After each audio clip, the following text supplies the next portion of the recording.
Hi, everybody. Welcome to Millennial Think Tank. This week, ironically, due to technological problems we had last week, we are restarting our What is Tech Savvy hangout. I don't want to rehash everything we did because we did get a good 30 minutes in last week, and it was a fascinating discussion, but I want to start with the concept. So this subject came up in a discussion, I think, in Steam Feed's Facebook group, but I am suspicious of the stereotype that all millennials are tech savvy or more tech savvy or the most tech savvy generation ever. I'm suspicious of all generational stereotypes, but this one in particular really gives me pause, especially because often in companies where maybe there are Gen Xers and Boomers who don't understand technology, lots of tasks, including social media and IT, are handed to millennials with the assumption that because they're under 30, they know what they're doing. And we've all heard of many PR nightmares that have happened on social media when someone that maybe wasn't so experienced was in charge. So I started to question this, and we want to dig deeper into whether the 18 to 35-year-old set is more tech savvy, or is it a myth? So I'm going to give you, and I have some strong opinions about it because I'm a Gen Xer who came of age when computers were, coming into our homes. So here are some stats. I'm going to revisit these stats from last week. 75% of millennials have a smartphone and access the web primarily through that. Digital media is Gen Y's primary source of news. That comes from millennialmarketing.com. Only 10% of U.S. schools offer computer science as a course. And we'll get into the difference between computer science, which Kiernan was all over last week, and computer programming, because that is not offered regularly either. And fewer Americans pursue STEM, science, technology, engineering, math, which is really what troubles me incredibly. In February, Education Week reported that the Education Testing Service reported that young Americans lag behind their global peers in literacy, math, and computer-age problem-solving skills. And that is the one that's a real worry for me. I was speaking today to a college professor who was so troubled by the fact that his young, I guess they're Gen Z if they're a freshman now, had a really difficult time using their online technology that the school offered. Okay, the last stat I want to give you is that the World Economic Forum ranks the U.S. 52nd in the world for math and science education. And when I was young, that's not where the U.S. was. Anyway, what I'm going to do is have you guys introduce yourselves. I want you to tell us, the normal, which is who you are, where you fall on the millennial spectrum, and yes, Helen, I'm going to call on you first because you're eating. Who you are, where you fall in the millennial spectrum, where you live geographically, and I'd like you to tell us what you did for higher ed, or what your, if you didn't graduate, what your focus was. Okay, go. Okay, so I'm Helen, and I am an older millennial. I'm in Toronto, Ontario, in Canada, and my undergraduate degree was a Bachelor of Fine Arts in Theatre Production, and I did half a postgraduate in Public Relations. Okay, wait, you forgot the theater protest. I was fascinated. Yeah, well, no, that was my secondary focus, so I focused, yes, on Japanese theater protest. So. Okay. Which is why I like to joke I always have so many opinions. Oh, that's why? Okay, I don't know why. I have an undergraduate degree in opinion. Okay, Joe?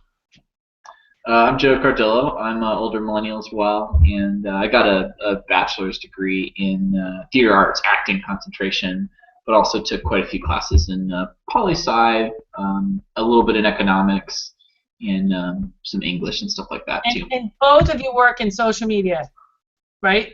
Something like that. Yeah. Technology. Okay, technology. Yeah, Joe's not really in social media. Okay, Kelly? Hi, I'm Kelly. I'm a medium millennial. I make minimum wage, and I didn't finish school. But? I did study film production, but I'm going back for an English degree and an education degree. Oh, okay. Samantha? Hi, my name is Samantha. I'm a younger millennial at 24. I live in Edmonton, Alberta for the next couple weeks, and then I'm moving to Kitchener, Ontario. Yay! I did my undergraduate I did a lot of switching, but I ended up with a BA in Peace and Conflict Studies with a double minor in Sociology and Legal Studies and a Holocaust History. Wait, and speed talking. Peace. Okay. Agree again. So I had a BA in Peace and Conflict Studies with a double minor in Sociology, which focused on victimology and legal studies, and then I also had a Hungarian Holocaust History specialization. Got a degree in SMART. That's what you got. Wow. And then I'm currently doing my master's in intercultural and international communications, and I'm focusing on bi and multiracial individual identity maturation through spoken word arts. Okay. Do you want to take over this panel? Okay. All right. So the question I asked last week, which really got us going, and I didn't have to ask more than this one, is how do you define tech savvy? And let me give you a little background about my opinion of it. I went to a school that had a lot of money, and we had a computer lab, and in 1983, in my freshman year, we were learning computer programming, and yes, it was very basic. Back then it was mind-blowing. We learned how to, make the dot matrix printer make pretty things and designs and that, but we had to take classes and learn how to make that machine go. And when I first got my first computer, it was very complex. It took hours to set it up and load the disks and boot it up, and it was a much more complicated process. And I know now that very few kids are learning computer programming in school. My boyfriend's son is taking a coding class, and I'm thrilled because he's going to learn how to build websites to make part-time money in college. But so my question is using a gadget make you tech savvy? So I want to go down the whole panel, let everyone talk this week. But Helen, how do you define tech savvy? So we were chatting a little bit last week about this, and I was saying that I feel that it really depends on, I tend to be a little bit literal, and I tend to go to semantics when I don't know what else to do. But, savvy indicates more of a common sense, more of an instinct. And I don't think it's an expertise. I think that the majority of millennials have no idea why the things that they have work the way that they do. I don't think they have any idea how to fix them when they go wrong, but I think that growing up as digital natives, and it's this sort of natural assumption of technology and making it really simple. And so I think it's interesting because I think older generations kind of reinterpret that as an expertise and kind of give millennials a conflated sense of ability. But I think that, there's definitely sort of an ease to it. I think the example I used last week was if a person speaks 4 languages because they grew up in a multilingual household, you're not less impressed by the fact that they're a polyglot. It's just it's not as impressive an achievement as somebody who maybe at the age of 25 decided to learn 4 languages. Okay. For them, it's a natural assumption. But they can still speak those languages beautifully, and it still helps them. It's just that it's not a result of effort or expertise or work. Okay. All right, Joe. Go on, man. Yeah, it's certainly semantic, so I agree with Helen. It's a little tricky, but in my head, it's basically the short version is it's divided. In terms of what tech savvy means, at least to me, is that you know how to use the tools you've got, but you also know how and why they work the way that they do. Okay, and that to me is a distinction that not everyone makes, is how and why they work. So Kelly, that leads perfectly into your conspiracy theory that I would like you to restate about gadgets being so easy to use, about being more disconnected from how they work. So you go. Well, first off, I did want to draw something like what Joe said is interesting because I wanted to kind of counterpoint Helen's analogy of the polyglot, where a person who grows up in a multilingual household might learn the language but not actually understand the grammar, the structure, how to use the language artistically. They just happen to know how to speak the language intuitively. Whereas that person who at age 25 goes out and decides to learn 4 new languages, they're going to be language savvy and probably able to pick up nuances of languages they've never heard before, because they're going to have to learn so many universal things about building language. And that, to me, is what the tech savviness is. It's not just being able to intuitively know something from being around it so much, but having learned it to some degree. And my conspiracy theory is just that what we're seeing is that companies are making technology more and more easy to use. I guess you could use the marketing phrase user-friendly, because that sounds better than dumbing it down. But essentially what they want to do is make sure that your 4-year-old and your 40-year-old can use this product just as easily as one another. That, you know, someone can pick up an iPhone and they have never seen a smartphone. The idea is you could hand an iPhone to every person in every little village that's never seen society in South America, and they should be able to figure out how to use it. If your design, like the end goal of design is that ease of use, that someone who's never seen this or never used something like this before can absolutely pick it up and use it. And at the end of the day, what that kind of does is it completely disconnects the end user from the process in which it was made, or the process with which everything is working internally. There's now so many layers between those two that it creates a system of dependence on. So for example, Apple's a great example of this. If you want to repair your Apple device, you have to go to the Apple store. Whereas if I want to repair my PC, I can just figure it out. I can go find what part, replace that part, do it myself. I can go buy the part myself. It's like working on a car. I could take it to a mechanic, because the mechanic probably knows what to do better than I do, but I could just go buy the part and replace the part myself. You literally can't do that with an Apple device. You just can't. It's got safeties in there that'll short-circuit it if you try. Because they don't want people putting in third-party parts.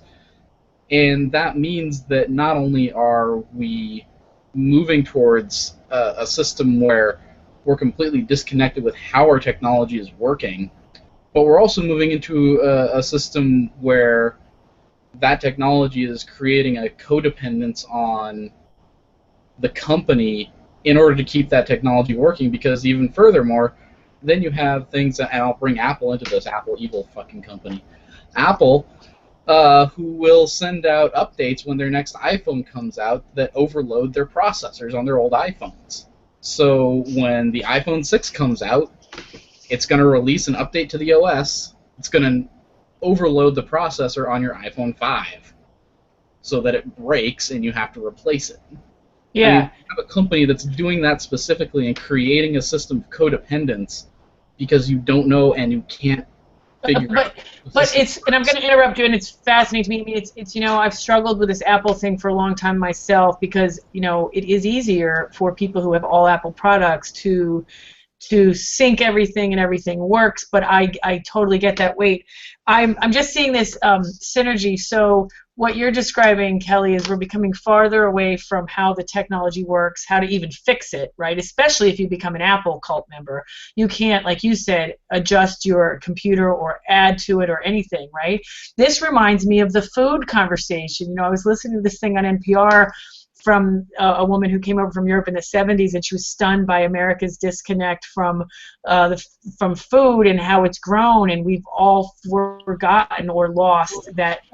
You know, we go to these supermarkets, everything's there, we expect everything to always be in season, and just muting Albert. And so this is what's happening with technology, which is actually really fascinating, right? Albert, mute yourself into your. I think it's you. Okay. Sorry, Samantha. I want you to go and answer the same question. So I think one of the things that it makes me a little bit different is that my dad taught computers. So I literally have pictures of, like, you know, 3-month-old baby Samantha being held by my dad, like with my face smiling in front of a computer. I've been building websites since I was 8. So I mean, like, it's something that's, if that's who you grow up with, then that's what becomes very common for me. I know quite a few people, though, who, like, their first computer experiences were in school, and it wasn't as natural because they didn't grow up with that in there. And I think there's this idea that this generation is so tech savvy because we've had, the internet from very young age, that sort of thing. But there's an element of classism that we don't really discuss within this. Like, did you have access to these things? Like, poor people don't have access to as many devices when they were growing up, the same way that, even though my family wasn't doing so well, my dad was a teacher of computers, so of course he would have a mandated computer.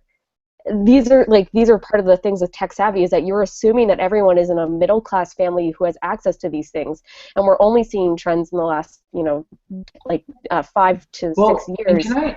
Can I ask something? And Sam, I'd love to hear what you have to say about this, but it's also a question for the panel. Is like, so I mean, I am a person who likes to see how things work, so it's not unusual for me to poke around in the back end of anything I'm working on, but it occurs to me, and I don't, this is definitely devil's advocate because I have mixed feelings about it, but it occurs to me it's like, if, and Kelly, this is sort of a challenge to what you were saying too, in a way, is like, if we can build technology that hides the data and the structure and the bare skeleton, and it enables us to do like whatever we want, and it enables us to live more convenient lives, why shouldn't we, right? Yeah, because I have a thought about that, but I want to hear what people have to say. Doesn't it make it more accessible for everyone? So the trade-off is, so if everyone can use it, like I go into my doctor's office and all these boomers are sitting there on their smartphones, so it's accessible. That's the trade-off, right? And I want to come back to the classism thing, but you answered, Joe, Samantha. I think accessibility is such a huge thing. Like, I guess for me, there are two ways of doing accessibility. There's like the wrong way where you like toss things at people and you're like, here, have it, and people are like, I got like and there's accessibility where you actually are making things like teaching it. You're giving the tools necessary to use the product properly. So it's like when I see programs where people can donate their cell phones to poorer neighborhoods, I'm like, that's great, but like you're also not like going outside of what that technical use is. When I see programs that are going to inner city schools that are teaching kids how to code, I'm so excited. Exactly. And so I brought this up last week. My friend Bert is a professor at the University of Delaware, and he's being recruited by a nonprofit that is coming into disadvantaged neighborhoods, and it's a really tough course, but it's a coding course, and you are guaranteed a job making at least $50,000 a year when you leave, right? And it's not easy to get through, and it's a free course. So to me, that's the kind of education, because I guess at the end of the day, my concern is we're falling behind, and so that's the kind of education to me that I define as like technological know-how and savvy that's important rather than how to use a gadget. Albert, can you hear us? Because I can't hear you, and I don't know if you muted yourself or if I muted you, but speak up when you can, Albert. Helen? For Albert, I would love to answer, because Joe put out a challenge to me directly there, to answer why shouldn't, or what's the cons of that accessibility. And realistically, conceptually, if you live in a benevolent world, there are no cons to that accessibility. The problem is that we're getting to a point where it's not just accessibility, but it's once again people are picking up how to use apps without knowing how to change the settings on their phone. They can play Angry Birds, but they can't figure out how to turn off Bluetooth or something like that. And what the end result is dependency on the company. So you end up in a situation where you now have companies that create things that are so not like they're easy to access but not user friendly, essentially. Like, and this is something actually I think of with I can use two examples here. First off, and both are Microsoft. But you think about Windows 8. Windows 8 is terrible. Windows 8 is an awful thing to put on your computer.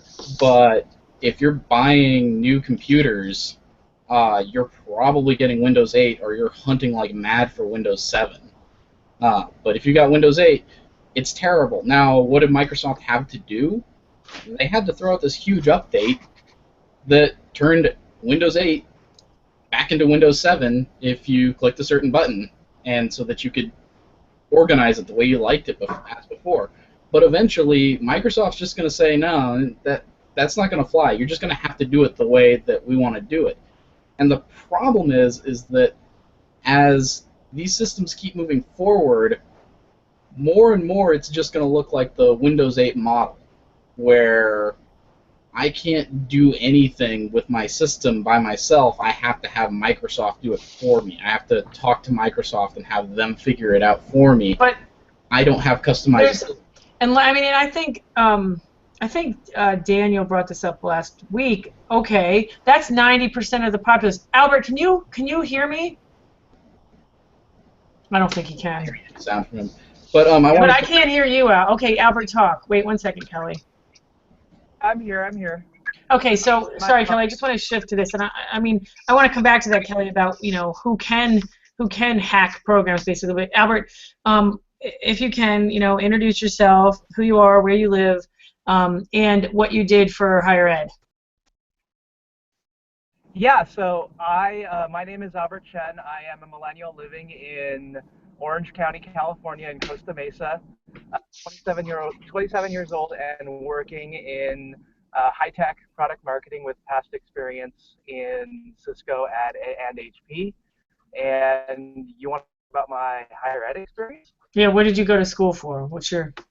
Oh, yes, I went to Santa Clara University, and I graduated with a business degree, which was a Bachelor's of Science in Management Information Systems from the business school.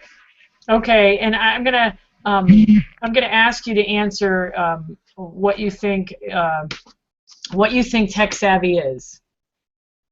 I think being tech savvy means that you're able to use like the technology that's in front of you, whether it's navigate using your eye or being able to use email, understanding how baseline technology works, and being able to use it to be productive and be effective in whatever it is that you're trying to accomplish.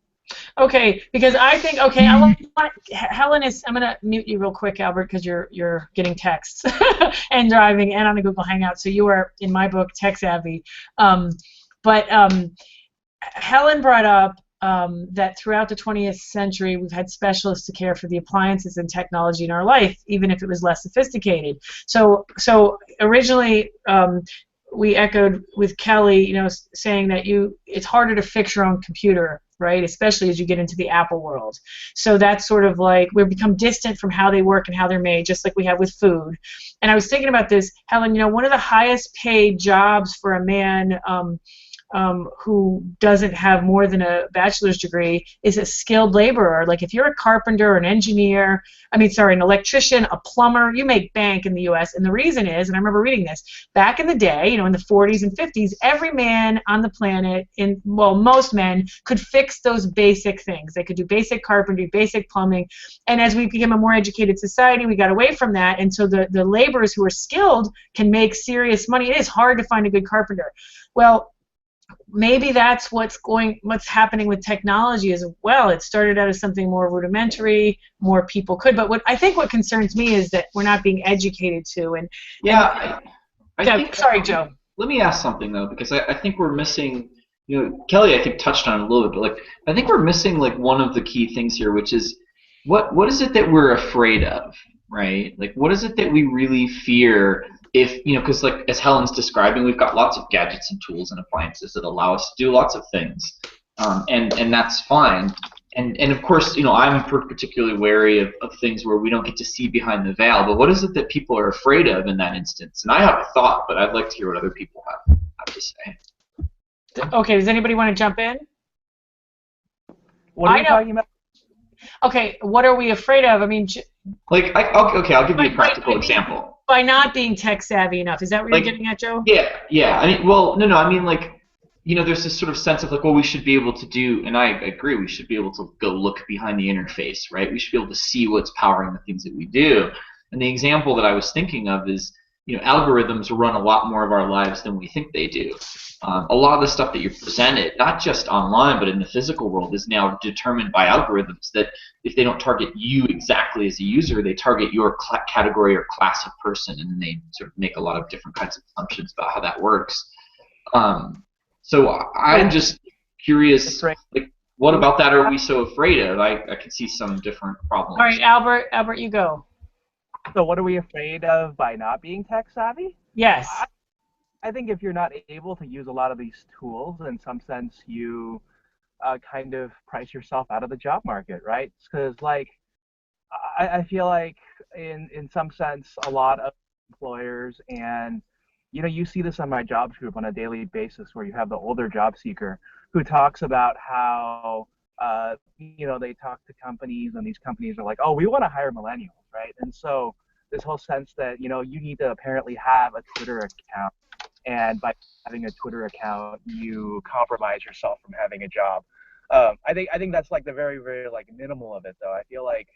Um, I feel like that's probably like the starting point of it, and I think that also maybe comes into the fact that maybe employers have this fear that if they don't have employees that know how to shoot video on an instant on their phone or be able to take photos, that somehow they're losing out in marketing dollars and marketing budget to whomever their competitors might be. I think that's one very, very.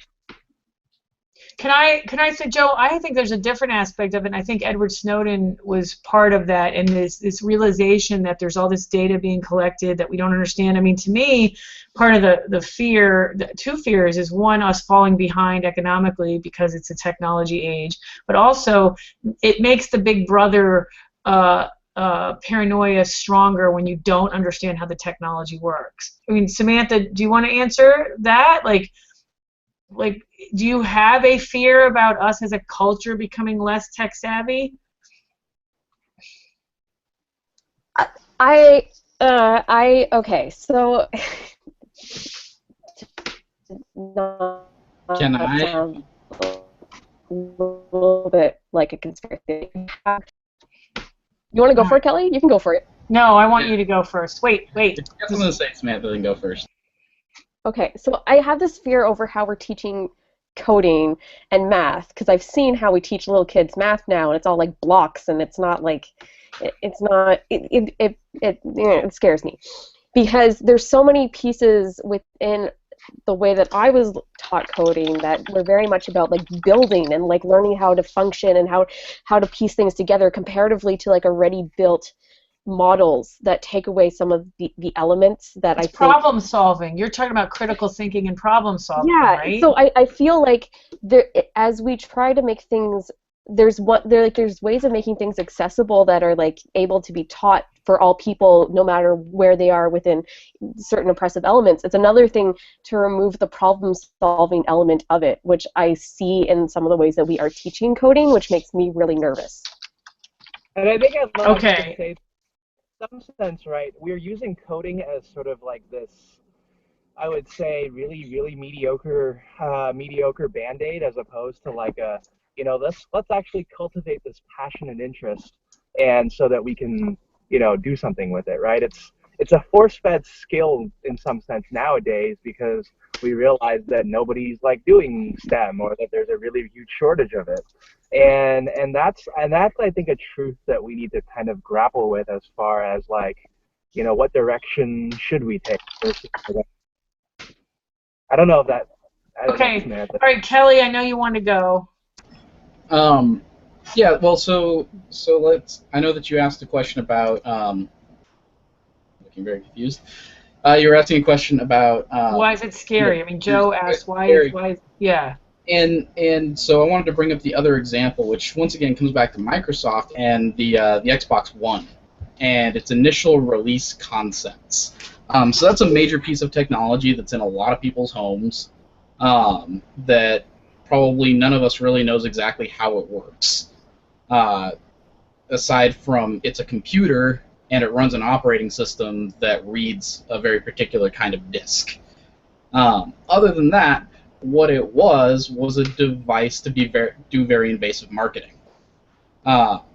It had the Kinect, which actively was always on, so that it could always know everything you were doing, so that marketers could very actively figure out everything you were doing in order to advertise to you things that they thought you would like.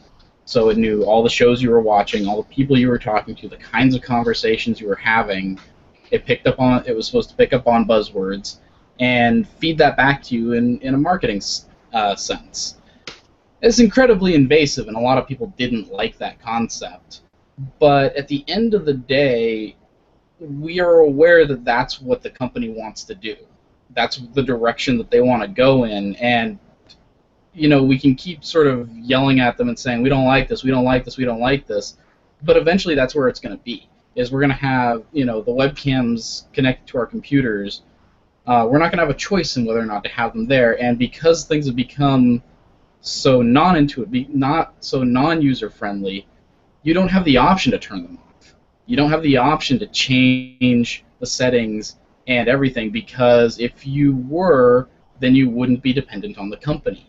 And that, to me, is what's scary. That's the direction that it's going. That's why we need to make things more, or we need better education, and to actually have our our populace know just general things. I mean, once again, I'm not against. No, I totally get this. So what you're saying, I get, and it reminds me of 2001: Space Odyssey. I don't know if you guys watched it, but it's such a classic movie when we lose control and Hal takes over. So Kelly, to me, that is heightened by the fact that our education in STEM is lacking. Helen, I want you to. So I keep focusing on coding. I'm not a techie. I work in digital. I get the listening capabilities and all the things that our company does, but that's not. I have a master's in art history and English lit. So I'm focused on coding and can we understand how to build things. And Helen said in the chat. Well, Joe was talking about we're getting to the point where code can write itself, and Helen, talk about that, Helen. Okay. Well, one of the things that I was just saying, and we touched on this a little bit too, is that the trades are becoming more and more scarce, and that trades are becoming more and more important, especially because, and I mean, my perspective on this is a little bit different. For my degree in theater production, and many people laugh. I did a ton of LX work. I did carpentry. I learned how to weld. And prior to that, I mean, I grew up in a blue-collar house. My parents were, they grew up on rations in post-war England. So my dad taught me how to do a lot of things. And it's really interesting because what I know about computers, everybody wants to know. Right? Tell me what you know about this. Show me how to do this. But I'm probably the only person I know that can snake a toilet, that can rewire her VCR. I still have one because I have some things I couldn't get on DVD. And no one's ever asked me how to do those things. No one has ever asked me. The closest I've ever come is I had friends ask me how to change a fuse. And we're becoming a generation of technically useless people. And what's really interesting is that we're really pushing this need to code. And it's like, we have to understand how this works. And you need to learn how to make this happen. But the world around us is filled with objects that we actually have no idea how they work. And we have this insistence on making people learn how to understand how the back end of a website works and not how to change their oil in their car.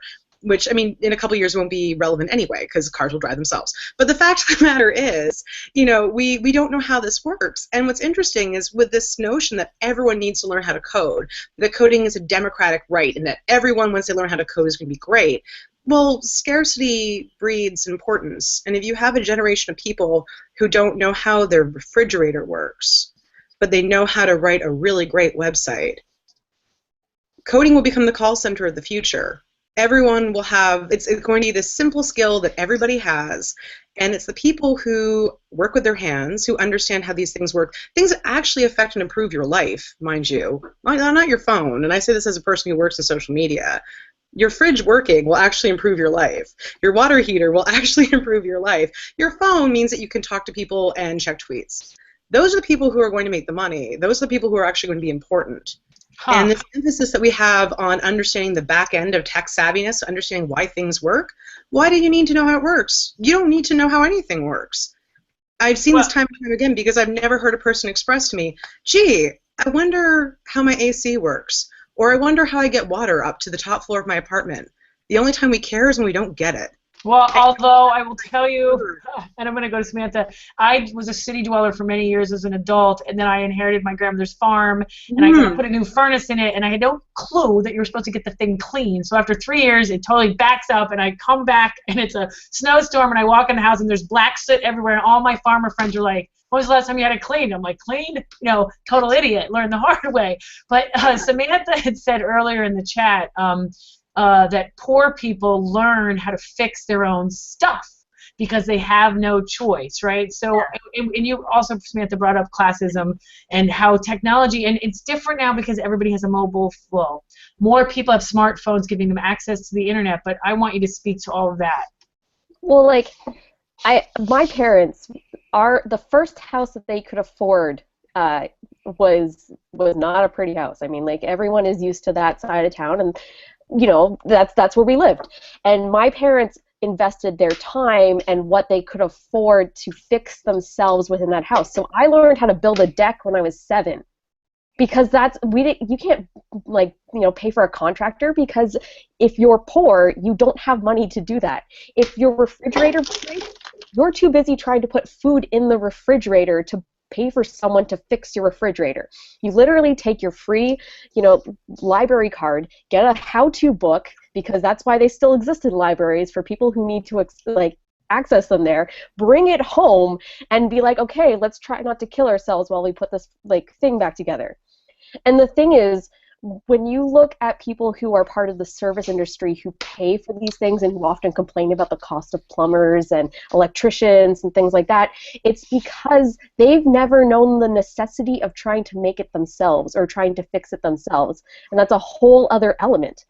And I find that my friends who have experienced this are more likely to be interested in doing things themselves, because that's what their mindset is. But even when it comes to technology, when my computer broke down in university in 2nd year, I hacked out a worm myself because I was like, I can't afford another computer.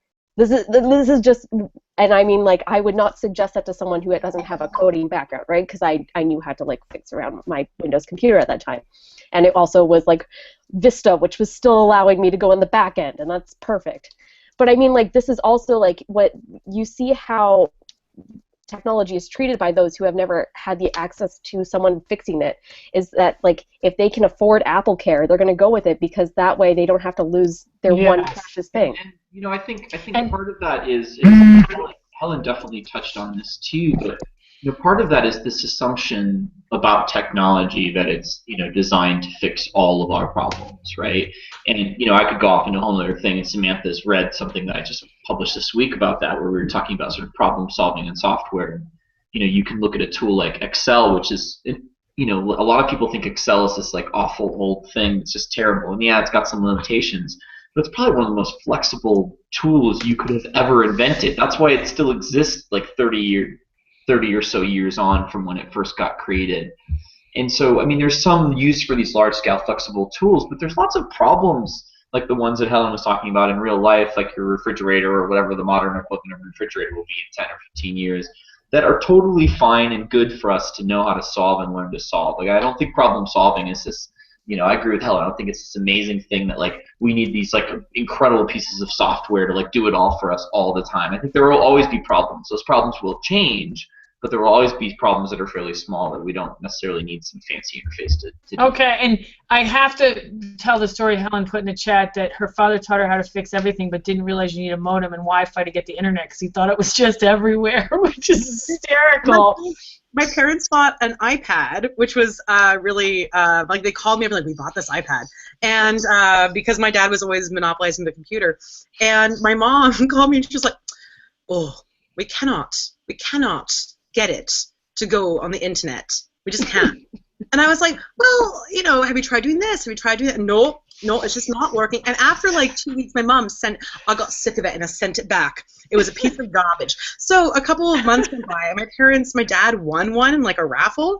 And I was like, okay, before you do anything with it, let me come over and see what I can do. And they brought it to my place, and I got it online. And then my mom calls me, and she's like, we got home, and it still won't bloody work. It doesn't. And I was like, okay. So I come over, and I was like, okay, so and I started working, and I was like, Ma, where's your modem? And she was like, I was like, the modem, you know, the router? Do you have your router?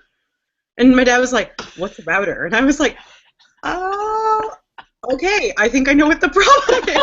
It's just awesome. And of course, like the best thing was, like my parents were like, "Yay, you fixed it!" And I was like, "This is not tech savvy. This is just knowing that you need a thing to take the internet from the wall and go with it out in the air. Like that's what that is." And now that my dad's like all up on the Candy Crush. My mom got one for herself, and my mom's like, "You can get internet anywhere in the house." You know? That's a great story. I loved it. It just made me laugh so hard because I mean, I didn't want to laugh at the time. But my mom finds out about this, I'm really sorry, Ma, and I know my invitation of you is really bad. You kind of sounded Scottish to me. Is she Scottish? No, my parents are from Birmingham. Ooh, okay. Yeah, okay. Right. But like, you know, it was just one of those things where it was like, it took me forever to figure it out, and then it's like, you know, when the question is like so obvious, and you want to be like, so.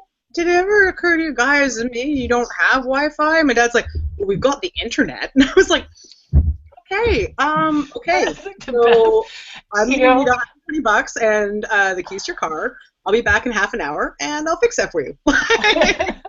Well, it's funny. Last week, someone tried to classify tech savvy as being different than tech literate. I think Kelly might have, or anyway, Kieran rejected it. But to me, that is a perfect example of understanding like the basics, which may be obvious to a tech savvy generation and not one that wasn't digitally native. You know. Joe, were you going to say something? Well, I was going to ask, because this is a follow-on question to the other thing I asked too, like about because like what do we fear, right? In becoming like unable to see behind the interface, behind the Windows 7 panels or Windows 8 panels. But a second piece is like, you know, when you talk about the person that fixes your refrigerator or, you know, does some of these other tasks, like those are regulated industries. And so when you call someone to do those things, you're pretty confident they're actually going to fix them because unless you're hiring like a super random person.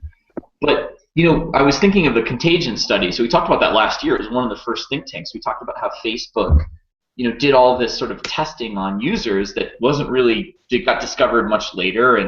And I went to this conference in December at CU Boulder, and the chief privacy officer or deputy chief privacy officer of Facebook was there, and he talked about how they were like their reaction when people got angry about the fact that they were testing like removing happy versus sad content from Facebook feeds. He basically was like, yeah, we kind of didn't really even know, to be honest with you, like that it was going to cause an uproar. And I thought to myself, I was like, oh, you know, that's part of the thing with technology too, is that we don't, you know, we have this fear of and don't necessarily understand how these algorithms or codes get put together. And maybe it's just you know, okay, here's a lot of tech people are going to get angry at me or venture capitalists, but like maybe there is some form of regulation that needs to get applied to those places. You know, maybe those things maybe that would help us go, okay, I'm fine with handing off the power to my interface, but I need to know that it's under some sort of standard in the same way that a mechanic will fix my car or whatever. I mean, it is interesting because we don't know how the mechanic fixes the car now either, right? But that doesn't scare us anymore. But I bet that I remember when computers first started coming to cars, my father was a mechanic. It became an overwhelming thing because so many old school mechanics couldn't fix the new computers. I mean, the new cars. Maybe that's what? Go, Albert. Article this morning, actually, where car companies are now hoping that they can pass legislation that people can't fix their cars anymore because all the computing technologies are being built into them and all of that. And so they're actually hoping that in 5 to 10 years time that people aren't going to go under their hood and look at their car and, you know, see what's going on inside, because there could be so many dangerous things that are happening. So there's that too. Dangerous things that are happening, or they just want to run the business through the dealership? Because I'm thinking, what would happen if I mean, Apple's sort of done that, right? Apple's made a product that you can't hack into at all, right? Well, you can kind of do it. I mean, if you root your phone and decide to jailbreak it, you can go somewhere with it. But you know, imagine. I mean, I guess what they wouldn't want you to do is to be able to install custom software on your car that lets you, you know, shoot rockets at people who anger you and, you know, do road rage and stuff like that. So, you know, there's that. But you know, I think it's I think that's kind of, you know, where technology is headed. I mean, that's you're going to have a lot of companies creating technology, and then you have that divide between, okay, can you handle it? Can you do anything with it? Or we're just going to straight up, you know, take it away from you. Very sad. Yeah. Okay. It's Sorry, I'm fascinated by the chat because Albert, I have to tell you, everyone is fascinated by your new haircut. It's a unanimous vote that it looks stunning. Okay. There we go. I wanted to add that. Orange crush. Orange. I'm about 4 miles from Disneyland. Okay. So all right, Joe, did you have anything else?